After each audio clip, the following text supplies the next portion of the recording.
Hello, I'm Mark, and this is In the Round, wrapping up. When using water-based clays, moisture control is of paramount importance.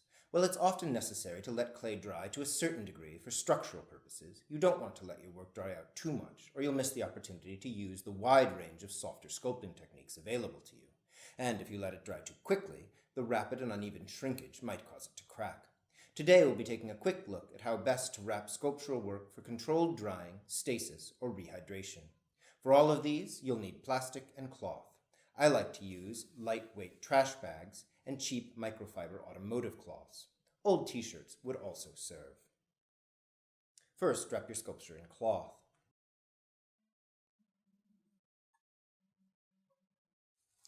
Then, wrap your sculpture in plastic.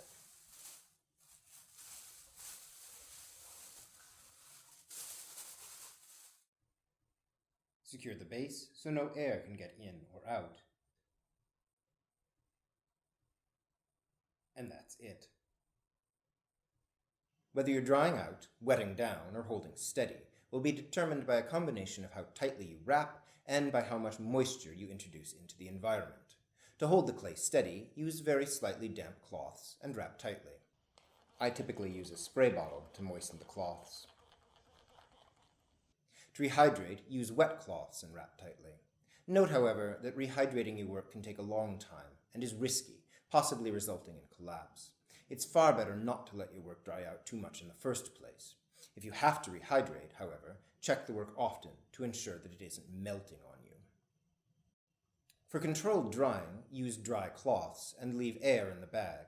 I don't mean leave an opening to the exterior. You still want a sealed environment, just a loose, baggy one. As the moisture leaves the clay, it will be absorbed by the dry cloths, preventing the condensation from running down the bag, pooling on your sculpture, and damaging your surface details.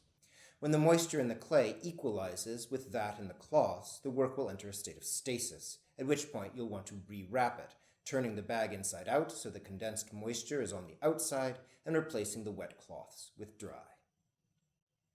This method of controlled drying can take some time, but that's not a bad thing. From a structural perspective, the slower you dry, the better. If you need to speed things up, however, there are a couple of options. One is to leave an opening in the wrapping. You know, the thing I just told you not to do. Although this will certainly encourage more rapid drying, it's an uneven and unpredictable method with a high risk of over-drying.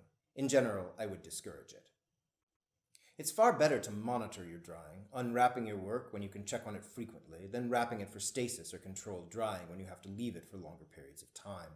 After all, you never know what might prevent you from getting back before it's bone dry.